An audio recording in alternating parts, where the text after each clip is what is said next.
نهار اللي كيبدوا الحركات والتصوير وكذا راه كيعرفوا كيفاش يديروا لها. الان نطالب بتوسيع البنيات، ثم ثانيا انصاف جميع المتضررين والمتضررات يلتحقوا بهم. ثالثا كان عندنا واحد المذكره تسمى المذكره ديال الفائض. طيب هاد الناس يدخلوا لهذم النقاط 200 كذا، يدخلوا يتنافسوا مع دوك الوليدات اللي كاينين، والوليدات هما ياخذوا حقهم من الباديه اللي دوزوا فيها الناس 30 عام 33 عام. لا يعقل بانه كاين الاب باقي في الباديه وبنته في المدينه. وحالات كان واحد 87 قرر دخل، قرر واحد الدري بزوج 87 و89 بزوج دخل المدينه هو بقى في العروبيه. هذه من الكوارث ديال هذه الحركه الحصاديه. نقول بانه يجب الاتحاد النضال ومواصله كذلك جميع الهيئات النقابيه بانها خاصه تصمد، ومرحبا بجميع الاطارات الاخرى اننا نواصلوا، لان المعركه ماشي كتبدا هنا، راه باقا طويله، باقا ان شاء الله عز وجل الان وحتى غدا وبعده، ونواصل كذلك في الدخول المدرسي. اذا ما يجب علينا ان نقوم به الان اخواني الكرام هو اننا يجب ان نتحد، لان بالاتحاد غادي يمكن التفرقه، ما عندناش لا نساء ورجال التعليم ولا للمزايدات. اقولها اتحمل، ما نزايدوش على بعضياتنا، هذه ساحه كامله ديالنا ديال نساء ورجال التعليم كاملين. المتضررين والمتضررات خصهم ينصفوا نساء ورجال التعليم والنساء.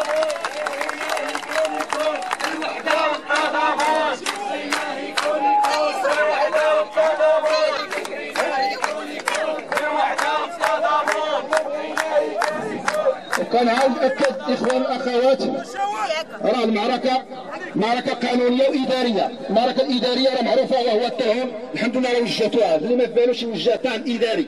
كاين طعن اخر اللي هو قانوني بيد ديالنا حنا، وان كل رجل تعليم او امراه ان توجه الطعن ديالها قانوني اللي هو المحكمه الاداريه. عندنا محكمه اداريه مديوره، عندنا محامون ديال نساء ورجال التعليم. نقوموا بهذه العمليه ونحرج الدوله، اقول الدوله المخزنيه خصنا نحرجوها، نحرج الحكومه حتى ترجع لهذه الحركه، لان لا يعقل باننا غادي ندخلوا للمدرسه بدايه السنه ونقرروا بين النفسيه، فينا النفسيه، بالله عليكم شكون غادي يقرا غادي يقري وهو محبط.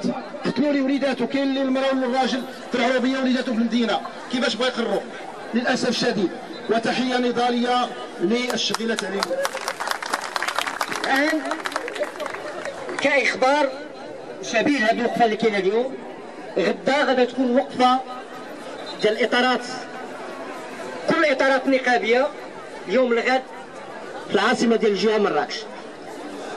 اللي عنده امكانيات واللي عنده الزمن واللي عنده حرقه الذي حدث، خصنا نكونوا بعض منا على الاقل واحد التمثيليه رمزيه من اقليم اسفي في قلب المعركه الجهويه. وهذه الكلمه للاخوان في اتحاد الجامعه الوطنيه للتعليم، الاتحاد المغربي للشغل. تحية نضالية لجميع نساء ورجال التعليم بإقليم أسفي. سوف لا أخوض في المشاكل القانونية للخلق السافر للمذكرة إطار اللي خلقته الوزارة الوصية، خاصة في تدبير هذا الملف المحوري الذي يعتبر من أهم الملفات التي تهم استقرار النفسي والاجتماعي للنساء ورجال التعليم.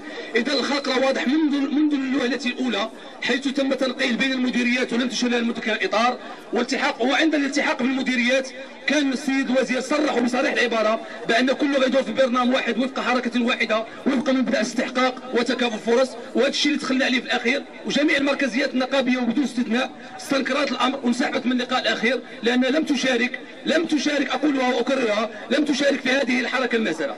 وسوف أتحدث عن بعض الأسباب، وربما أسباب موضوعية وتتعلق بالمديرية الإقليمية، وسوف أتحدث عن سوء التخطيط بالمصالح النيابية ديال المديرية الإقليميا. فلا يعقل أن هذا الخصاص موجود بالمجال الحضري ولم يعلن عليه طيلة من 2009. حنا دابا ما عمرو دخل شي واحد للمركز الحضري فين كانت هذه المناصب. وهذه عبارة عن استفسارات كنتمنى أن المسؤولين على المديرية الإقليمية يجاوبوا عليها في بلاغ رسمي، فين كانت المناصب ديال المجال الحضري من 2009 حتى لحد الساعة. المشكلة الثانية هو أن التوظيف بالتعاقد اللي حرموا منه عدة أسر كتنتمي للإقليم الأسفي داروا سافر، مع العلم أنهم ما كانوش عارفين بأن العدد اللي غيوفد على المديرية هو 300. إذا ملي كاين خاصة ديال 300 علاش ما علمتوش على التوظيف بالتعاقد ويستفيد منه الناس دون الإقليم وغتكون الاستفادة عامة؟ هذه كلها مشاكل كنحملوا فيها المسؤولية مباشرة إلى المديرية الإقليمية، لأنها هي المسؤولة على التخطيطات وهي المسؤولة على هذه المسألة بالدرجة الأولى. المسألة الثانية وغنتحدث وطنيا، الخلق ديال المذكرة الإطار راه واضح ولا غبار عليه، يعني رأي وموقف المواقف النقابية هو لا غبار عليه. المساله المهمه اللي ما ننتبهوش عليها، اللي خاصنا ننتبهوا لها وخاصنا نركزوا عليها، عدم التفريق بين النساء ورجال التعليم. كلنا متضررون، حتى المستفيدون فهم عندهم تعيين موقوف التنفيذ.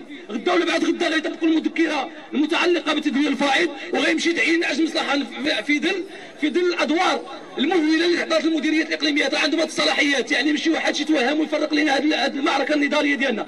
كلنا متضررون، وحتى اللي ما عمرش حركه راه متضرر، لانه ما يحلمش يدخل للمدينه ولا المناطق ديال الجب في اقرب الاجل. اذا احنا كتنسيق كجامعه وطنيه للتعليم داخل التنسيق النقابي كنطالبوا بحركه عادله ومنصفه. ملي كنقول حركه عادله ومنصفه يعني الغاء الحركه السابقه. ما كاينش نضيفوا، ما كاينش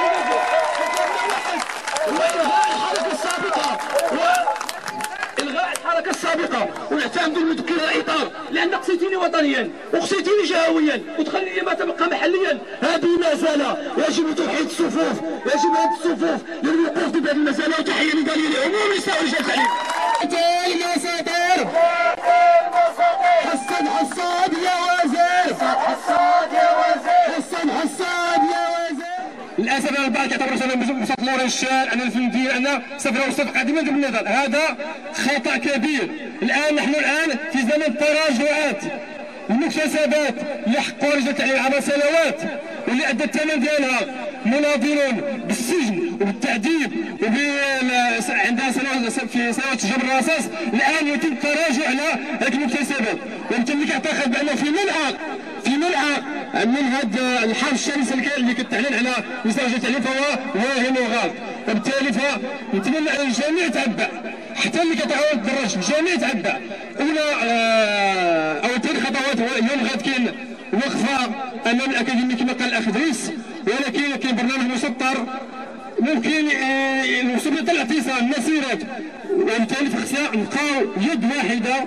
وتحيه للجميع. نضاليه عاليه لرجال ونساء التعليم باسم الجامعه الوطنيه للتعليم. توجه ديمقراطي نعلن التضامن ديالنا المبدئي والمشروط مع المتضررين والمتضررات، مع التنسيقيه المحليه للمتضررين. كذلك نعلن تضامن ديالنا كذلك مع النقابات التعليميه التي سطرت هذا البرنامج النضالي. في الحقيقه هذا الهجوم هو ماشي ديال اليوم، ولكن هو هجوم واحد المسلسل ديال الهجوم اللي هو بادي من 2011، بحيث كيبدا بالهجوم على الترقيه، بالهجوم على الاقتطاع من الاضراب، بالهجوم كذلك على السير كذلك ديال المدرسه العموميه. كيتوج اليوم بالهجوم على الاستقرار النفسي والمادي على نساء ورجال التعليم. وفي كذلك نخبر بان عدد ديال الطعون اللي وصلت على حدود علمي دابا انها فاتت ال1000 بالنسبه للاقليميه ديال اسفي. ان الطعون يعني بمعنى ان هناك يعني متضررين ومتضررات، وتقولوا بان راه الجنوي راه وصلت العظم. اذا ما علينا الا النضال والصمود، وما لم يتحقق بالنضال والصمود سيتحقق بمزيد من النضال والصمود. نبي نذكر باننا ما نخرجوش من هنا، خصنا نعرفوا اننا نديروا واحد خطه. يا حصاد المدينه، يا حصاد المدينه، الحركه قصيتينا، يا حصاد المدينه، الحركه قصيتينا، يا حصاد المدينه، الحركه قصيتينا. لا لا لا لا الحركه المهزله، لا لا لا لا الحركه المهزله، لا لا لا لا الحركه المهزله. ايها الاخوات ايها الاخوان استاذات واساتذه جميع المتضررات والمتضررين في اقليم اسفي، اليوم حنا امام مهزله وكارثه وتزوير للحركه اللي اسمها الوطنيه والجهويه.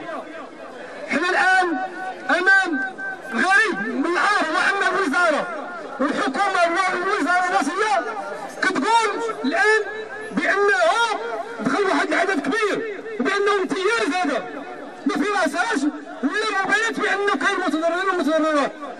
223 نقطة نساويو مع 12 وكيقول لك بأنه امتياز، بأنه دخل عدد كبير، وهذه مغالطة. كنقولوا ليه سير بحالك، لأن التعليم والتدبير ماشي ديالك. وكذلك حنا امام مجموعة من الشهادات اللي قوية، في الحقيقة حنايا كنحشموا اننا المخلوق ونتكلموا قدام هاد الناس. 223 نقطة كنحشموا وكنقولوا بأن هذا حشمة، هذا حشمة وهذا باش ما نطولش على الاخوان. هذه المعركة متواصلة، جميع الاطارات النقابية والجمعوية واللي بغا يدخل مرحبا به. حنا الان هذه البداية، غدا عندنا على المستوى الجهوي غادي نمشيو للجهة وغادي نوقفوا امام الاكاديمية وغادي نحمل المسؤولية الموجود الاكاديمية اللي ساكت واللي ما كيجاوبش في التليفون واللي سد ودنيه وكيقول لك انا ما عندي حتى علاقة بهذا الشيء. حنا غنوقفوا قدامه وامام الاكاديمية وغنعبروا على الاحتجاج ديالنا قوي. حنا اليوم غنديروا مسيرة دابا وغنديروا اتجاه عملة وغنعاودوا نرجعوا وغنوقفوا هنايا باش نديروا موعد ديال المعركة النضالية اللي غيتكلم عليها سي إدريس. الموعد واضح وواضح جدا. غدا كاين وقفة احتجاجية أمام مقر الأكاديمية. بعد الغد بحال هذا الوقت قدام النيابة الإقليمية. غدا لا، بعد غدا مع 10 الصباح باش نتيحوا في مصالح. تحية نضالية. اليوم هذه الوقفة الاحتجاجية كتجي ديال هاد المتضررين ومتضررين الحركة الوطنية والجهوية، بحيث أنه كيتم إقصاء ديال واحد حسب علمي أن أكثر من 1000 طعن اللي دابا دارت هنا دابا في المدن الإقليمية. ونحن كنقابة ديال الجامعة الوطنية للتعليم التوجه الديمقراطي نتواجد هنا من أجل التضامن مع التنسيقية المحلية للمتضررين والمتضررات، ومن أجل دعم النضال ديالهم، ومن أجل أنهم ترجع الأمور إلى النصاب ديالها، ومن أجل أن الحركة يتم إعادة النظر في الحركة الانتقالية ويتم إنصاف جميع نساء ورجال التعليم. إذا من هذا المنبر نقول بأننا هذه الحركة هي حركة مهزلة، هذه حركة جريمة اللي ترتكبت في حق نساء ورجال التعليم. بالمناسبة راه اليوم برنامج النضال اللي مطروح هو انه اليوم وقفة، وغدا غتكون واحد الوقفة على الصعيد الجهوي في الأكاديمية، ثم هناك وقفة أخرى اللي غادي تكون يوم الخميس الآتي أمام المديرية. اليوم أن هذه الوقفة راه تحولت إلى مسيرة من المديرية الإقليمية وتوجهت إلى العمالة، ورجعت كذلك دابا المديرية. والآن أننا المتضررين لا زالوا معتصمين لحد الساعة من 9 صباحا رغم حرارة الشمس، لا زالوا معتصمين أمام المديرية الإقليمية. وشكرا وتحية. ماشي هي التربية. الوقت اللي كنا كنحتاجوا من الدولة ومن الحكومة على أساس أنها بالفعل تصلح هذا القطاع، وهذا ما عبرت عنه فيما يسمى أو ما سمي بالمخطط الاستراتيجي ديال الوزارة 2015 و 2030. السيد الوزير جاء وربما تكون نيته حسنة لأنه أراد أن ينقل عددا كبيرا من نساء ورجال التعليم، ولكن المشكل هو في الناس اللي كيحيطوا به. أليس منهم رجل رشيد يحسروه ويقولوا لي عودي هذه راه كارثه. نحن في الجامعه الوطنيه لموظفي التعليم التابعه للاتحاد الوطني للشؤون نبهنا السيد الوزير مرارا وتكرارا وانسحبنا عندما علمنا بان المنهجيه التي يقول بها ويمشي عليها ليست بصحيحه لا قانونا ولا شرعا ولا اداريا. لماذا نقول ذلك؟ لانه لمسنا منذ الاولى بان السيد الوزير لا يفهم شيئا في تدبير الموارد البشريه. هذا من جهه. من جهه اخرى نقول بأنه المغرب الآن ليس في حاجة إلى هذا الحراك التربوي. ما يجري الآن في الحسينة وفي بعض البلدان الأخرى نريد أن نقول للدولة تعقلي شيئا ما، لأن هذا ليس لصالح المغاربة. تعقلي، لأننا نعلم بأنك عندك ناس حكماء، ناس رشداء، ناس يمتازوا بالتعقل. فارجع عن غيرك. شنو المطلوب؟ المطلوب الآن هو إنصاف هذه الناس. كيف ذلك؟ نحن نقول بأن هذه الحركة تعاود الدور الناس عاودوا اللي عنده استحقاق، هذا ما كان يصرح به، استحقاق وتكافؤ الفرص، يعاود يدورها. واكيد بان نساء ورجال التعليم ناس قدام اللي عندهم نقاط غادي يدخلوا المدينه. هذا من جهه ثانيه، السيد الوزير مطلوب ومطالب بانه يجتمع مع المديريات الاكاديميه ومدراء كذلك ديال المديريات الاقليميه باش يوسعوا الوعاء التربوي، وغادي يستوعبوا واحد العدد كبير، وغادي بهذا غادي يقضي على هذا الالتحاق. ثالثا يتحدثون عن الجوده، اي جوده نتحدث عنها، وهذا رجل التعليم او مراه التعليم غادي تدخل بدايه السنه والنفسيه ديالتها محبطه. راه كاينين، خصو يعرف السيد الوزير بانه كاينه اسر اللي واقفه على الاطلاق تشرد وسيكون مسؤولا عن هذه الكارثه. لذلك ننبه السيد الوزير ونقول له كفى، رجع عن البيت ديالك، هذا ظلم ماشي قانون. لم تحترم لا مشاعر ديال النساء ورجال التعليم ولا القانون ولا المذكر الاطار. نحن بجامعه الوطن المتمثلين كلهم درنا وقفه نهار 4 يوليوز امام وزاره وجا حاصرنا الامن. نقول السيد الوزير رجع عن ظلمك، اعطي الناس حقوقهم. تأتي الوقفه داية اليوم في السياق اللي تعرفوا جميع مكونات المنظومه التربويه والتعليميه في بلادنا، وماشي غير هما بل كلشي ربما مكونات المجتمع المغربي تعرفوا اش وقع هذه الايام من جريمه ومن هدر للحقوق تجاه واحد فئه عريضه من نساء ورجال التعليم في ضرب صارخ لحق من حقوقهم وحق الاستفاده وحق الانصاف في اطار الحركه الانتقاليه. اكيد ان اليوم احنا فاهمين وانتم فاهمين، الكل ولا فاهم اشنو اللي وقع بالضبط. الحركه الانتقاليه هي مؤطاه قانونا بمذكره اطار. السيد الوزير لم يحترم هذه المذكره الاطار، السيد الوزير لم يعطي اهتماما لمضمون هذه المذكره الاطار، وبالتالي كانت غلبت عليها نوع من المزاجيه ونوع، لا سمحتوا لي نقول انه نوع من الانتهازيه، لان بالفعل مجموعه ديال الناس استفدوا على حساب مجموعه ديال الناس اللي كانوا هم احق بتلك المناصب. لا يعقل اننا نستثنيو الناس اللي تشتغلوا داخل النيابات الاقليميه او المديريات الاقليميه من المشاركه في الحركه الوطنيه والجهويه، وهي محصنه وهي مكفوله لهم قانونا. وبالتالي اليوم تنجيو كاملين كنقابات، تنحيي جميع النقابات لانهم كانوا كلمه واحده، تنحيي ايضا الشغيله التعليميه لان اليوم هبت واحد الاعداد غير مسبوقه. تنقول كامل اننا نرفض ان يتم اقصاء فئه عريضه اللي هي فئه اللي تنجو نشوفوا ناس عندهم 230 و 233، تنجو نشوفوا اساتذه واستاذات اللي قضاو اكثر من 30 سنه من الشغل في العالم بقاو ما تمنحش لهم حق انهم ينافسوا على مناصب في المجال الحضاري. هذا ظلم، هذا حيف، هذه جريمه، وهذا الشيء ما يمكن نسكتوا فيه. هذه بدايه المسلسل النضالي واللي اكيد انه غادي يستمر. وتنحيي كما قلت جميع النقابات اللي اليوم كانت على قلب رجل الواحد. تنحيي الشغيله التعليميه اللي هبت من كل صوب باش انها تتكلم وتدافع على حقها وتقول بصوت واحد لا لهذا الحيف. تنطلبوا من الوزاره ان تحمل مسؤوليتها، تنطلبوا من الوزاره ان تكون المسؤوليه ماشي، انا ما تنقولش ماشي من اجل التراجع فقط، بل تنقول من اجل محاسبه كل من هو مسؤول على هذا الشيء اللي وقع.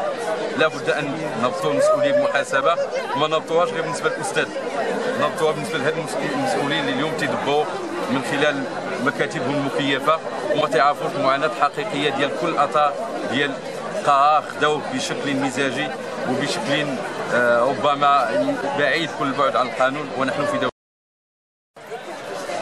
اليوم قمنا بوقفة احتجاجية أمام مقر المديرية الإقليمية بكاسفي، وكانت متبوعة بواحد المسيرة اللي توجهت نحو العمالة من أجل التنديد بهذه الحركة اللي سميناها مجزرة في حق رجال ونساء التعليم، في الوقت اللي كنا كننتظروا نتائج اللي غتكون منصفة لنساء ورجال التعليم، خصوصا القدامى منهم في الحركة المحلية. فإذا بنا يعني كنتفاجئوا بهذه النتائج الكارثية، بحيث مجموعة عدد ديال الأستاذات والأساتذة اللي وهنا خاصنا نذكروا بأننا ما عندنا حتى شي يعني تعارض مع حتى شي أستاذ اللي دخل